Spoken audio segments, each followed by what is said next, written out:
preparando la siguiente presentación. Vamos a por la siguiente charla rápidamente. La seguridad sabemos que es una estrategia vital dentro de las compañías y un componente estratégico también.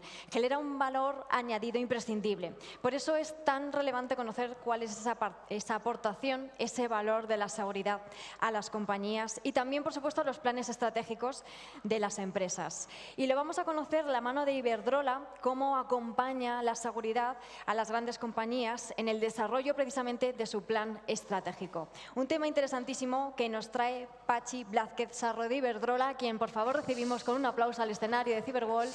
Muchas gracias, Patxi, por acompañarnos de nuevo. Muchas gracias.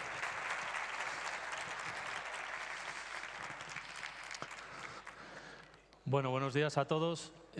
Como bien contaba Mónica, un poco el objetivo es hacer una radiografía de cuál es la labor de la seguridad corporativa o cómo, de alguna manera, el proceso de asegurar los planes estratégicos cuando una gran compañía, como es el caso de Iberdrola, con una vocación internacional, desarrolla cualquiera de sus actividades dentro del entorno internacional, necesariamente allá donde van todas las organizaciones de Iberdrola, cualquiera de los negocios en generación, en distribución, en renovables, necesariamente esa operación hay que asegurarla.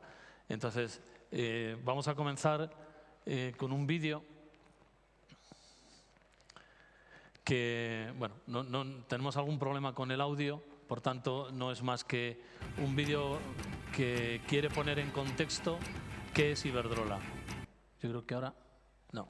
Bueno, pone un poco en contexto en qué países estamos, hacia dónde estamos caminando y cuál es un poco la magnitud de la compañía para que se pueda entender la presentación que acompaña después, que es un poco ese seguimiento de, con todas estas cifras de las que estamos hablando, en inversión, como hemos visto, 47.000 millones de euros para los próximos años, y en cada una de las acciones que estamos llevando a cabo, entender que con este mapa que nos está saliendo, con más de 17.000 millones en renovables,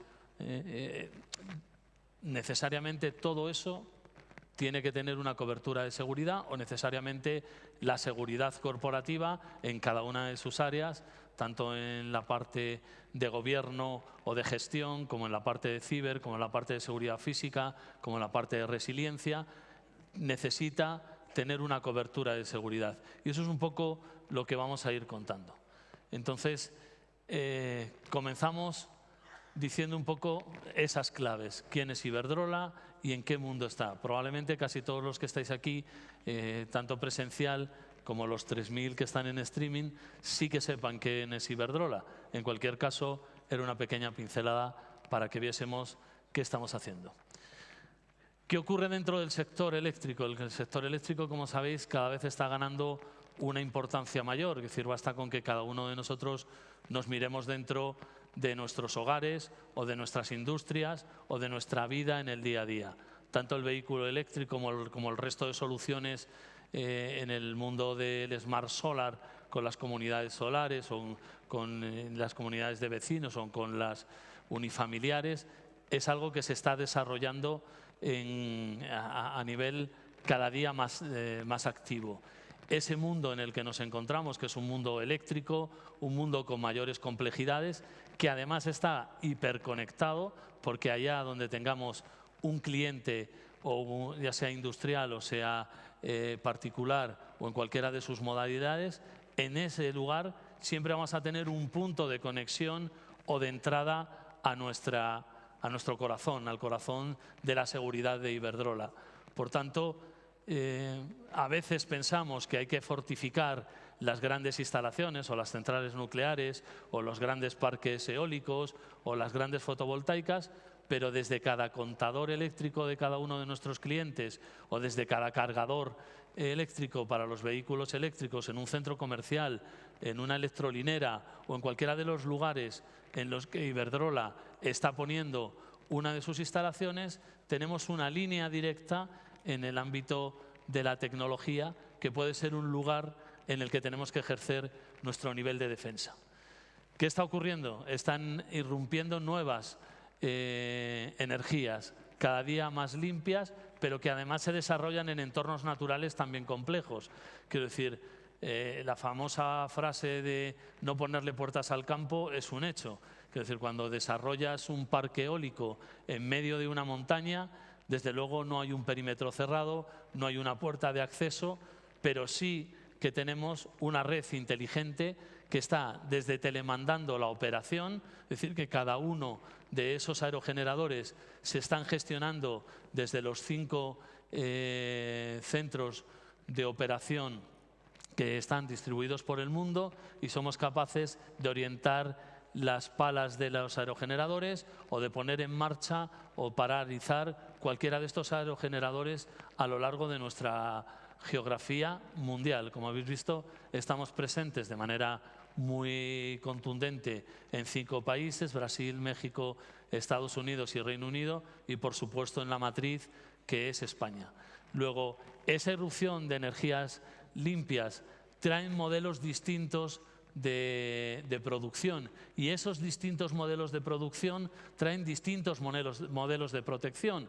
Luego, tenemos que proteger de distinta manera a como tradicionalmente protegíamos las grandes instalaciones, ¿no? Es decir, cuando en la memoria de las grandes centrales de carbón, donde tendríamos extensiones enormes de terrenos con perímetros, con los controles de acceso que ya conocemos, más digitalizados o más avanzados o no, estamos cambiando a tecnologías donde ahora las nuevas comunidades solares se van a concentrar en las cubiertas de grandes urbanizaciones, o recientemente se ha declarado un pueblo solar, que es el pueblo de Cedillo, que está en Extremadura, donde todas las superficies municipales de ayuntamiento, polideportivo, escuelas y no sé qué, se han instalado una serie de paneles solares que lo que hacen es, la energía que se produce revierte sobre cada uno de los habitantes y por tanto les reduce la factura de la luz.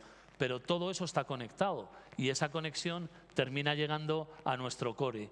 Esas comunicaciones, la protección de esas comunicaciones y la protección de ese elemento que está produciendo energía, y que alguien puede entender que se trata de algo doméstico, pero no lo es, produce una energía, y en función de la superficie podemos llegar a tener grandes comunidades solares que pueden estar protegiendo a edificios industriales, donde ya mucha de la industria que tenemos en nuestro país está aprovechando sus cubiertas para poner placas solares de dimensiones similares a las que podría tener una planta fotovoltaica de las que podemos tener desplegadas en el territorio, y que están generando ese aporte al negocio y ese aporte a la contribución.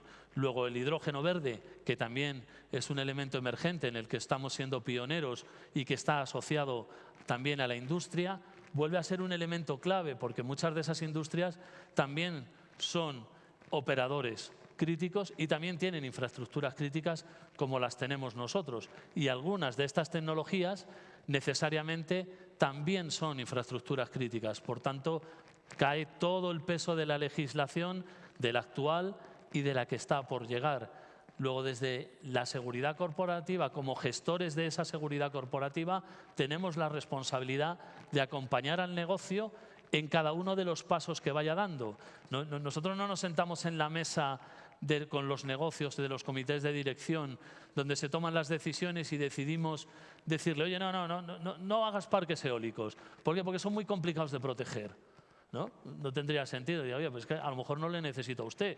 O sea, yo voy a hacer este negocio y usted es el responsable de que este negocio esté protegido. Que lo hagamos con las mayores condiciones de seguridad posible y que evitemos los riesgos que implica vivir en el mundo tan complejo en el que vivimos. ¿De acuerdo? Venimos además de una época eminentemente convulsa, donde cada día tenemos nuevas amenazas, donde además tenemos nuevos requerimientos desde el punto de vista de los reguladores, y eso está haciendo que nuestro modelo de seguridad tenga que cambiar. Yo afortunadamente tengo un gran equipo de profesionales que me acompañan o que les acompaño en este camino que es proteger la compañía.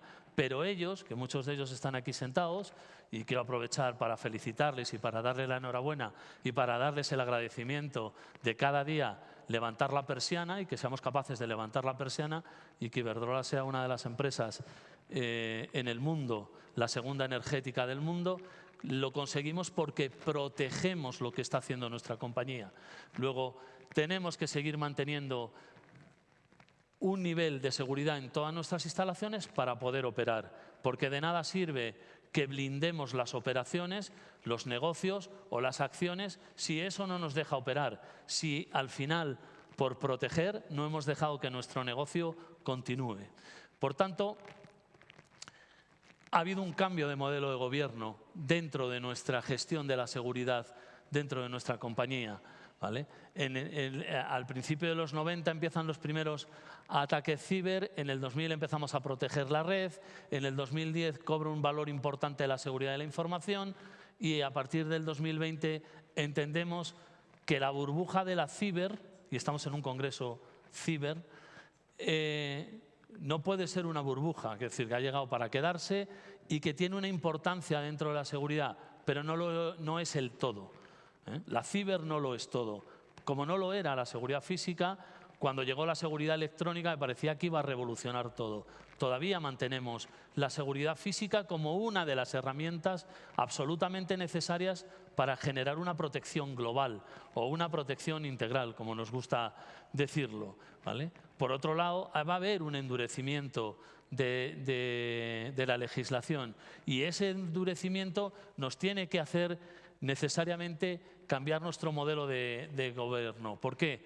Porque no solamente vamos a tener como respuesta de un mal nivel de protección el que los malos, los del otro lado, puedan acceder y puedan incidir en nuestro modelo de seguridad o en nuestro modelo de producción. Es decir, no solamente los malos nos van a atacar, sino que además vamos a tener que responder como responsables de seguridad corporativa, si lo sois o si tenéis esas responsabilidades, vais a tener que responder frente a vuestro consejo de administración con un tema que es la legislación, con ese endurecimiento de las sanciones, donde cuando vayas con tu portfolio y digas que has tenido una sanción por cualquiera de los incidentes, ciber o no ciber, que hayas tenido y que eso va a suponer el 10% de la facturación de tu negocio, pues probablemente tu CEO, no digo que se enfade, pero igual te mira mal, ¿no? Es decir, igual no termina de entenderlo. Dice, oye, ¿qué hemos hecho mal para que nos llegue una sanción de 3 millones de euros? ¿Vale? Entonces uno se rasca el bolsillo y no los encuentra. Luego, a veces la visión, que es un poco el objetivo, la visión tiene que ser mucho más completa. Tenemos que estar como un hombre orquesta en diferentes sitios, tenemos que preocuparnos de todo, pero la administración también es una preocupación, porque está viniendo una legislación propia y además estamos en un contexto europeo y además estamos en un contexto mundial y un contexto global, donde las amenazas vienen desde todos los sitios y donde nos pueden atacar por aquellos lugares donde pensemos, o no pensemos, mejor dicho, que somos vulnerables y probablemente lo seamos en cosas pues más nimias, ¿no? O que no están tan sumamente organizadas. ¿Cómo basamos nuestra protección? En 4 pilares estratégicos. Para nosotros, digamos que es como nuestra columna vertebral. Lo hacemos teniendo un buen nivel o un buen modelo de gobierno, que era, como decía, nuestro plan director de seguridad, que a su vez está soportado en estos 4 pilares básicos y que hacen que podamos vertebrar todas las necesidades de seguridad que vamos a tener en nuestra organización, las actuales y las que estén por llegar. Porque desde que estamos planificando un nuevo movimiento, la entrada en un nuevo país, con los riesgos que eso pueda llevar, porque cada país en sí mismo es un mundo, un continente que tiene sus propias legislaciones, que pueden tener sus propios reguladores que no tienen que ver con los nuestros, o sí, depende en qué terreno de juego juguemos, si es el europeo o estamos jugando con exenciones. Yo os decía antes, uno de nuestros elementos fundamentales de los países que tenemos clave es Reino Unido. Reino Unido, vivimos un momento en ese contexto donde estaba dentro de la Unión Europea. Nuestras reglas de juego eran unas. Cuando pasa el Brexit, sale de la Unión Europea. Nuestras reglas de juego vuelven a cambiar. Esa capacidad de adaptación es fundamental. Por eso el modelo de gobierno, insisto en él, porque me parece súper relevante. La gestión de los riesgos. Estar atento a cada uno de los riesgos que puedan ir surgiendo como consecuencia o del contexto en el que nos desenvolvemos o a través de las actividades que estamos haciendo. Quiero decir, cuando uno hace una fotovoltaica, nada tiene que ver con un parque eólico o con un parque marino en cuanto a sus riesgos, pero tampoco lo tiene que ver con un centro de hidrógeno, como no lo tiene que ver con las redes inteligentes que estamos desplegando por todas las ciudades o por todos los países, donde nos conexionamos y somos capaces de hacer el transporte de la luz. El mundo nuclear también cambia. De repente hay que cerrar todas las nucleares y mañana parece que hay una moratoria y pasado cambia el rumbo. Todo eso tenemos que tener el suficiente fuelle para que eso pueda ser de una manera absorbido por el movimiento y no nos genere movimientos telúricos en que vamos a una cosa, oye, no, olvidaros de todo eso y ahora nos vamos al lado contrario. Luego estamos buscando siempre tener esa adaptabilidad. Desarrollar una cultura de seguridad. Iberdrola tiene cerca de 40.000 empleados en todo el mundo. 10.000 de ellos trabajan en España.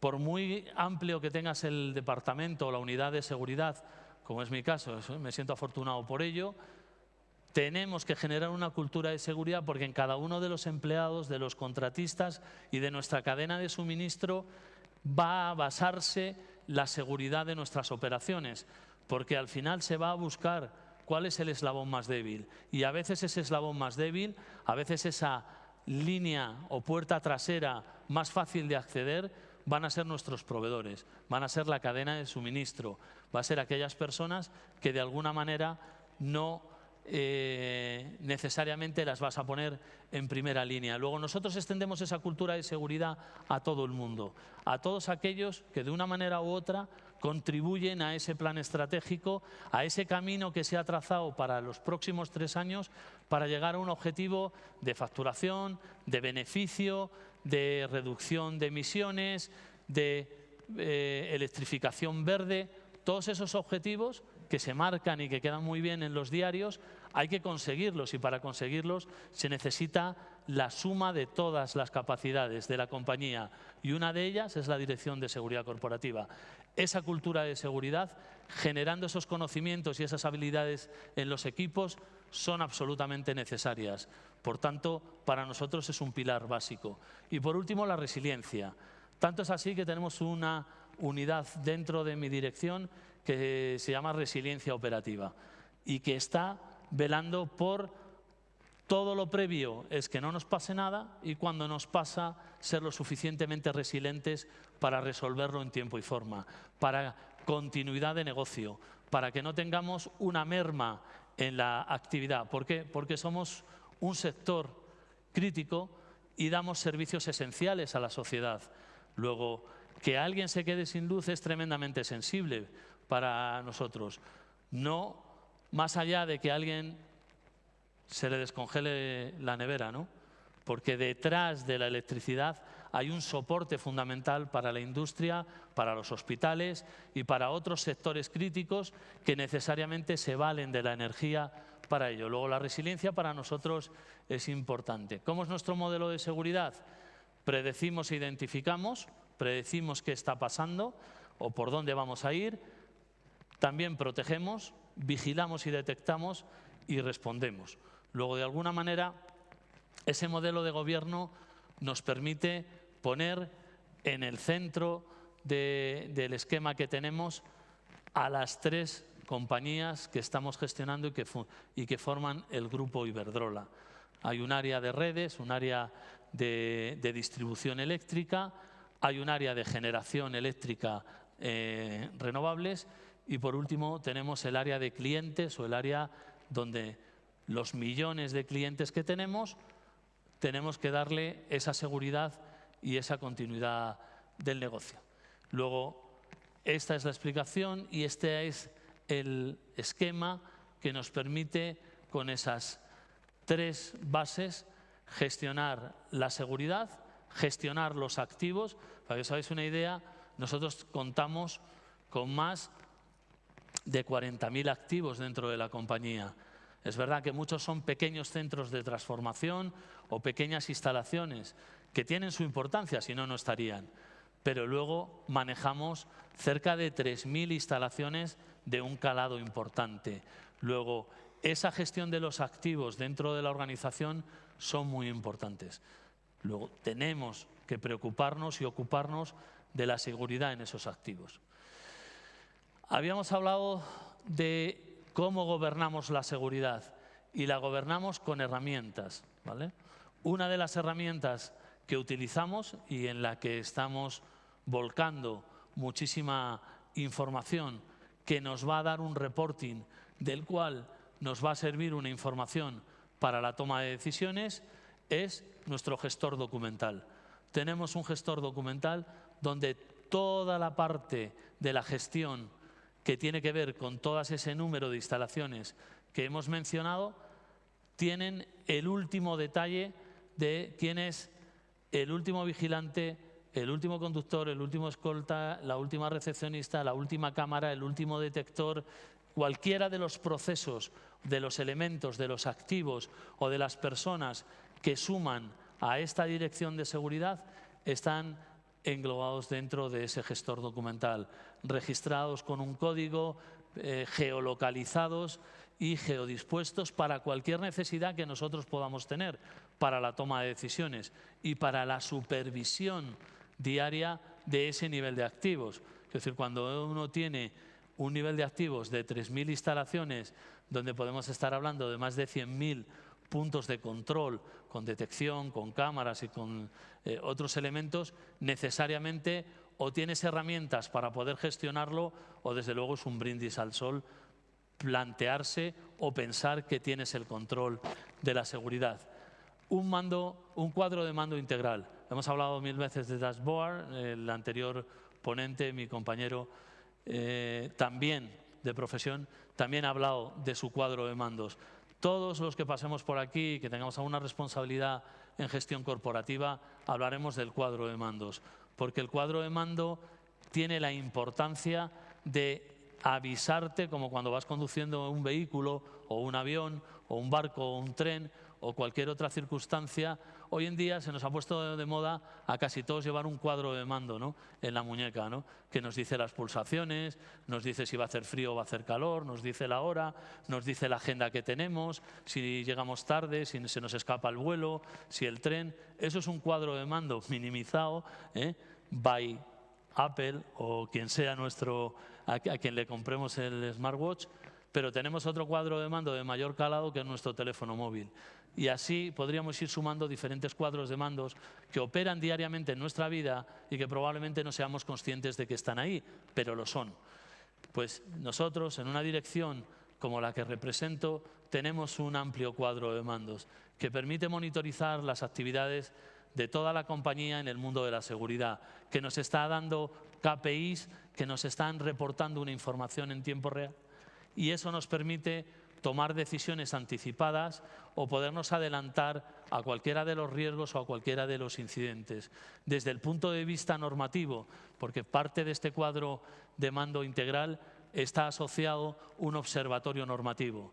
Es esencial, porque ya había dicho en transparencias anteriores que es absolutamente necesario tener controlado cuáles son los elementos normativos que están por llegar. Luego estamos mirando siempre, de hecho participamos en los grupos de trabajo, estamos presentes con la administración, en CENEPIC, o estamos en diferentes institutos o think tank donde tenemos grupos de ir viendo por dónde va a ir la legislación, y eso nos permite prepararnos previamente a todo lo que esté por llegar. Luego, para nosotros, ese cuadro de mando integral que le alimenta ese gestor documental, porque al final tú puedes generar un cuadro, pero si lo estás alimentando de manera manual, pues lo único que estás haciendo es un PowerPoint o una macro de Excel un poco avanzada. Esto es 10 pasos más a lo que estamos hablando. Desde ahí hay un elemento fundamental para nosotros, que es la gestión y la respuesta de los ciberincidentes. Y estamos en un ámbito ciber y estamos en un lugar donde se va a estar hablando durante estos 3 días de ciberseguridad y donde vamos a estar hablando casi seguro de los incidentes, cómo respondemos a ellos y qué factura nos están pasando, ¿vale? Para nosotros, esas son las piezas del puzzle, esas son cada una de las partes de nuestra gestión de ciberincidentes. Cada una de ellas, que no voy a aburriros con contarosla cada una de ellas, simplemente lo planteamos como un elemento que nos permite tener organizada desde la gestión y notificación de las alertas, de cuando estamos teniendo una alerta temprana que nos está trasladando una información de que algo en carnes propias o en nuestra cadena de suministro o en nuestros proveedores puede estar yendo mal o parece ser que puede haber un incidente que de alguna manera pudiera llegarnos y nos pudiese afectar a la operación. Y para ello tenemos una figura que hemos aterrizado en cada uno de los negocios que se llama VISO, que tiene la función de ser un CISO, de ser un responsable de ciberseguridad en cada uno de los negocios y que va a ser la persona encargada de desplegar las políticas de seguridad y generar esa cultura de seguridad de la que hablaba antes en cada uno de los negocios y anticiparnos dónde pueden estar las dificultades para poder tomar decisiones mucho más arriba. La identificación y respuesta temprana de las ciberamenazas nos permite poder desconectar, salirnos de la red, atacar, poner las herramientas de defensa necesarias, empezar con una acción jurídica si procede o alertar y congregar nuestro comité de crisis o de emergencia en función de lo que sea necesario. Lo que hacemos es dar una respuesta efectiva a los incidentes, conectarnos con toda la comunidad ciber porque tenemos una conexión con el resto de las empresas, sean o no sean del IBEX, donde inmediatamente los directores de seguridad o los equipos más técnicos se ponen en contacto y empiezan a traspasar información de lo que nos está pasando, por supuesto, a los reguladores, que también nos ayudan en esta lucha contra la ciberdelincuencia o el cibercrimen. Luego, para nosotros, estos son los pasos que tenemos y que hacemos en el día a día. Tenemos otra herramienta que también para nosotros es importante y es la unidad de inteligencia. La unidad de inteligencia nos da una ventaja competitiva y cuando hablamos de entrar en nuevos mercados, entrar en nuevos países, hacer nuevas acciones dentro de nuestro día a día, es esencial tener una prospección. Es esencial tener una información de fuentes abiertas y de grupos de interés que nos aporten ese valor competitivo y que nos permitan dar un paso más adelante, ¿vale? Esa importancia que tiene la unidad de inteligencia está basada en estos ámbitos, en estos 8 ámbitos que para nosotros son esenciales. El nivel de reputación, que es importante para cualquier compañía. Podríamos leer cientos de casos de compañías donde su acción ha caído o donde hay negocios que han dejado de existir simplemente porque reputacionalmente han sufrido ese daño reputacional vía un ciberincidente o vía otras cuestiones. La parte de activismo, que para nosotros es fundamental, que es otro elemento que día a día sufrimos en miles de acciones. Como bien sabéis, y no se le escapa a nadie, las eléctricas han estado demonizadas, siguen estando demonizadas durante mucho tiempo y eso tiene una respuesta social en la calle. Y de ahí tenemos diferentes formas de acción, desde grupos de interés que conectan todas las noches su móvil cuando se van a la cama, su smartwatch, tienen su nevera, su horno, incluso su coche eléctrico, pero nos tiramos un cubo de pintura roja delante de no sé qué logotipo y lo subimos a redes sociales pensando que hemos hecho la acción del día, cuando además, sin sacar pecho, que yo no soy de hablar, ni soy de Bilbao, somos la primera eléctrica que apostamos por las renovables y somos la energética más limpia que está actuando. Pero el activismo está en nuestro día a día, está en los sabotajes cuando estás construyendo, estás en situaciones distintas de la actividad normal de la compañía y eso es un elemento que tenemos que valorar. La seguridad física algo que conocemos, nuestros sistemas y nuestro aseguramiento de las instalaciones o de las actividades que se están llevando a cabo. Estamos presentes también en la ciberseguridad. El área de inteligencia está pendiente a cualquier acción que tenga que ver con eso. El tema del fraude, que a veces aporta. Hablaba el otro día ayer con un amigo de banca que además tiene hoy un taller súper interesante y habla de fraude, y me decía que cualquier mañana se levantaban y tenían un intento de fraude por valor de 8 millones de euros, una entidad bancaria muy importante de este país. Intento de fraude de 8 millones de euros, quiero decir, poca broma. Luego, el fraude es importante. Nosotros también tenemos incidencia del fraude. Todas las grandes compañías jugamos en esa liga, desgraciadamente. La unidad de inteligencia juega un papel fundamental ahí, porque no solamente levanta banderas rojas de elementos que puedan estar en el fraude, sino además nos ayuda a ponerle nombre y apellidos y ponerle cara a muchos de los actores que juegan en ese papel del fraude. En el ámbito de tecnología, en el ámbito de los negocios y en el ámbito de las investigaciones que se tienen que llevar a cabo. Luego, esos 8 ámbitos son importantes y la misión fundamental es minimizar los riesgos, que esos riesgos que tenemos no se manifiesten y, de manifestarse, que tengamos el menor impacto posible en nuestra acción del día a día.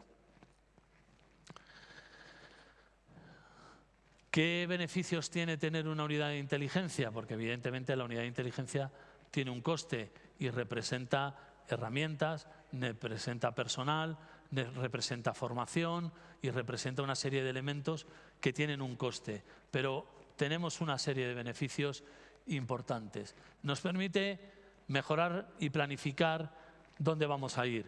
Es decir, si mañana decidiésemos entrar en un nuevo país y a operar en un nuevo país en el que no estamos, la unidad de inteligencia, a través de su due diligence, nos van a dar información de las características del país, de los riesgos del país, de la situación que pueda haber legislativa o regulatoria en ese país, de quiénes son los partners con los que estamos trabajando en esas zonas geográficas, a nivel de compliance o a nivel de cualquier otra circunstancia.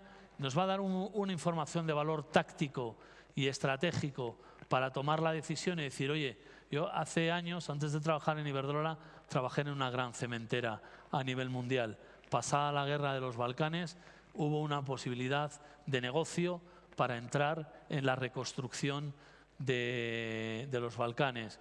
Y hubo una decisión estratégica basada en un informe de inteligencia que hicimos con mi equipo, donde decidimos que los riesgos superaban los beneficios y la situación no era estable. Y fue un negocio que se dejó de hacer. Es decir, es una decisión tan sumamente estratégica como estamos hablando.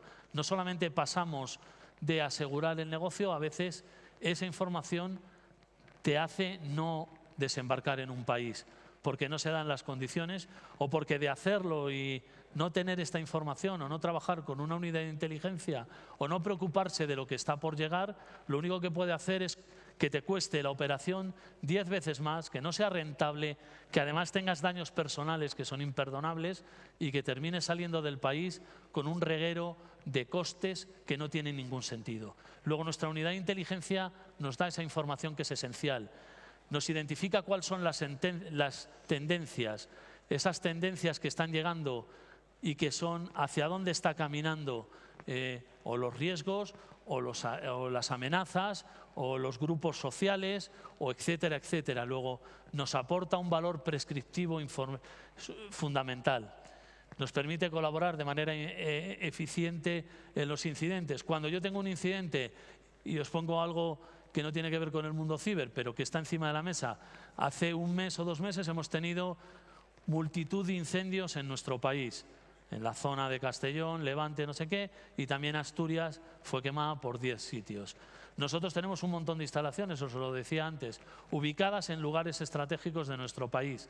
Un incendio forestal que parece que no nos debería afectar porque no tiene nada que ver con nosotros, la unidad de inteligencia hace un seguimiento de cómo van esos incendios, hacia dónde están caminando, qué carreteras pueden estar cortadas, con lo cual nuestros equipos o nuestro personal de trabajo no llega a prestar el servicio, qué unidades de producción eléctrica pueden verse afectadas y de tal manera hay que avisar al despacho central de este país para decirle, oye, no cuentes con nuestra central porque no vamos a producir energía porque estamos afectados por un incendio, y eso va a suponer que se tenga que activar energía desde otro lugar del país para dar suministro a nuestro país. Es decir, y eso nos ocurre con cualquier incidente. El que os he dicho es un incendio, nos puede ocurrir con otro tipo de incidentes como los volcanes o cuando tenemos una alerta ciber o se nos está atacando desde algún vector. Para nosotros es fundamental tener más allá de lo que nos dicen las señales de si tenemos un robo, una intrusión o si tenemos otra cuestión, que nos esté diciendo la unidad de inteligencia ponga su granito en una gestión eficiente del incidente donde nos está aportando un elemento más, porque a veces podemos estar viendo por nuestros sensores una parte solo y nos da una mirada mucho más amplia. Y por supuesto eso nos permite ser mucho más resilientes.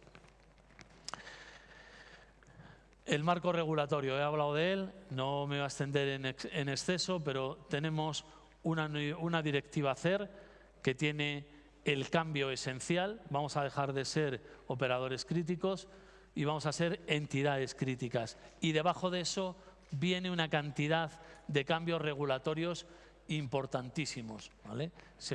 La inclusión del hidrógeno, que es una de las áreas de negocio que os decía que teníamos, va a entrar también a jugar parte de eso. Luego eso nos generará una convulsión interna importante de todo este modelo regulatorio. Pero también está la NIS 2, la normativa que nos va a cambiar también el modelo. Hasta ahora la NIS 1 había metido un elemento más en la ecuación dentro de las seguridades corporativas.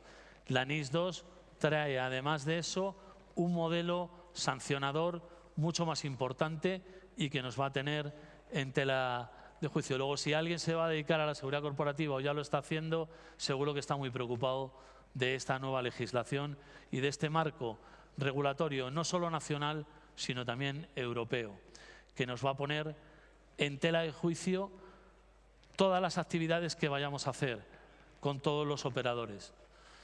Y bueno, esto es un poco lo que quería contaros, cómo estamos organizados, qué hacemos, cuál es el valor que la seguridad corporativa aplica a cada uno de los negocios o actividades que hace la compañía y por qué hacemos eso y cómo hemos basado nuestro nivel de protección en un marco de gobierno que es el que nos permite estar organizados y trabajar todos a la vez.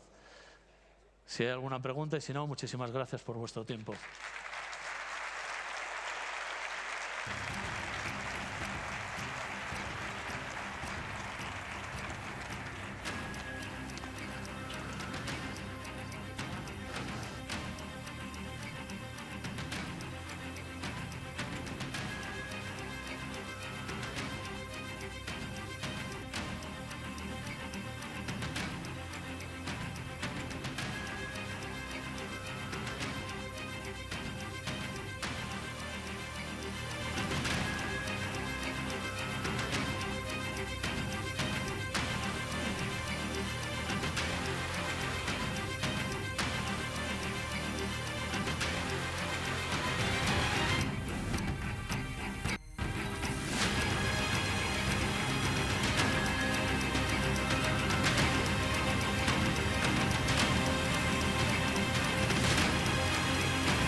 Gracias, Pachi. Muchísimas gracias. Nos vemos por aquí.